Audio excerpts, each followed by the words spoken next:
Good morning students, welcome to online class. Hope you are keeping well. So students, today I am going to teach you English literature from your main book Moments. And in your book, it is your second poem. The name of the poem is A Tiger in the Zoo by Leslie Norris. Leslie Norris, he was born in 1921, but about his death it is not written. Probably he is still alive or it is not yet updated. So this poem, it has 5 stanzas. Each stanza consists of 4 lines, that means 20 lines, and the language of the poem, it is quite lucid, means easy to understand, not very complicated. Diction is also fine. So one thing I would like to share with you, it is not mentioned in your book anywhere, but I am sharing with you that this poem, it is based on a caged tiger, a tiger in the zoo. Caged tiger, that means he is in captivity. So this poem, we can compare this poem with other poem that is known as The Tiger, and here the tiger spelling is T-Y-G-E-R, The Tiger. It is written by William Blake, one of the renowned poets in the field of English literature, 18th century poet William Blake. William Blake's The Tiger, it is, you can say, an outstanding description of tiger. Its physical structure, its strength, its ferocious attitude. So here we can say that we can little bit compare this poem with William Blake's poem The Tiger, T-Y-G-E-R. So this much I wanted to share with you. Now let us come to the chapter. So guys, I am reading the poem before you, so you please pay attention, listen carefully. A Tiger in the Zoo by Leslie Norris. You guys, you please open your notebook and you note down the spelling of the poet Leslie Norris. Leslie, N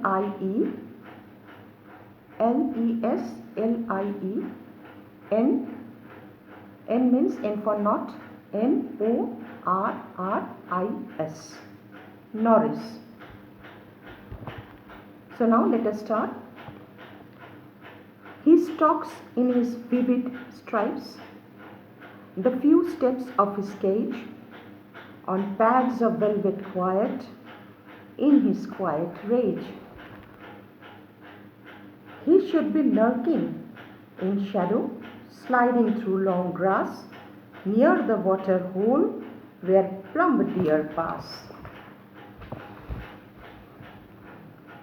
He should be snarling around houses at the jungle's edge, bearing his white pranks, his claws, terrorizing the village.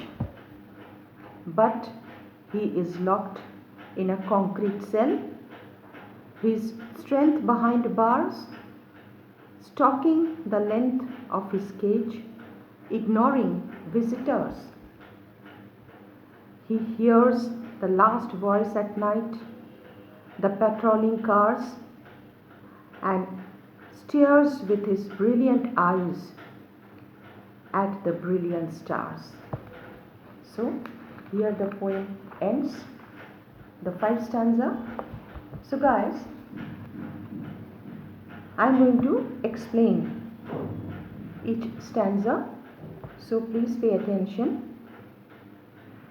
The first stanza, it says, he stalks in his vivid stripes the few steps of his cage on pads of velvet quiet in his quiet rage. The poet has given the description of the structure of the tiger. The poet says that black stripe on his body and the few steps in his cage. The cage is quite small, so he is just moving up and down in the cage. There is no space to walk freely or to move freely in the cage on pad of velvet quiet. You know, tiger is also known as big cat, and their paws, velvet paws, just like cat. So with his velvet quiet paws, he is taking steps. In his quiet rage. Rage means anger. He is in rage, but he cannot express it. But he is in rage. The poet wants to say that the poet is understanding the mental state of the tiger here. So the poet is saying that he is in rage, but he cannot raise his voice. Quietly, he is just moving up and down inside a small cage. Now the second stanza depicts he should be lurking in shadow, sliding through long grass near the water hole where plump deer pass. At this very moment, where the tiger should be, he should be in a jungle, in a forest. Lurking means hiding behind long grass and bushes, and with vigilant eyes he should watch for his hunt, and with vigilant eyes he should be watching the plump deer, that means a healthy deer for his feast. But at this moment, where he is inside the cage. He is in prison, in the zoo. The third stanza depicts he should be snarling around houses at the jungle's edge, baring his white fangs, his claws, terrorizing the village. He should be now where? Snarling, in a state of snarling. He should be growling. He should be roaring. He should be roaring around the houses. Where? Houses means nearer to the jungle, that means the village. And the village or the villagers, they will be terrorized. They will be terrorized with the roar of the tiger. And the tiger, he would exhibit his sharp teeth, front teeth. That is why the poet he has mentioned that bearing his white fangs, sharp teeth. Fangs means sharp teeth. The tiger would be demonstrating or exhibiting. For what? To terrorize the villagers adjoining to the jungle. And the stanza 4, it is depicting that but he is locked in a concrete cell. Alas!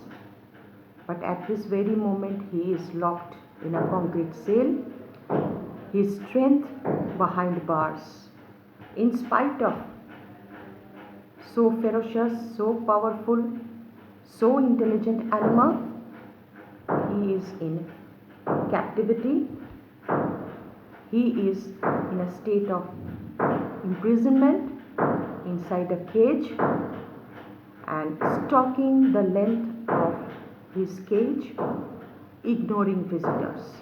Stalking means moving to and fro, up and down, coming and going. Visitors are there, crowd is also there, but he is ignoring everything. The poet can understand his mental state, or at this very moment poet is understanding his mental state.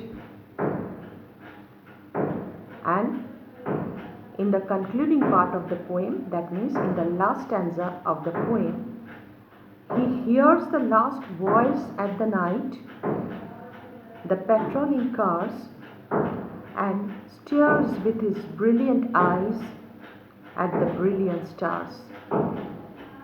The tiger, he ends his day with the noise of the patrolling cars.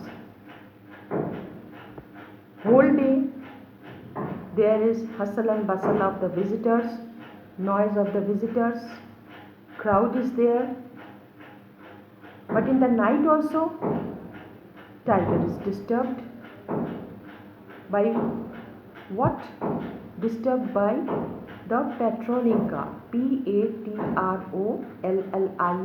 not petrol. Patrolling. Patrolling means now the lockdown is going on. Vigilant eyes of the police department, that is there, and they do take round.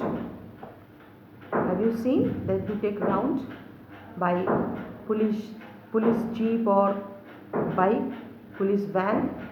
That is called patrolling. So the patrolling cars in the zoo, he is disturbed by the sound of patrolling cars. At that very moment, what does the tiger do?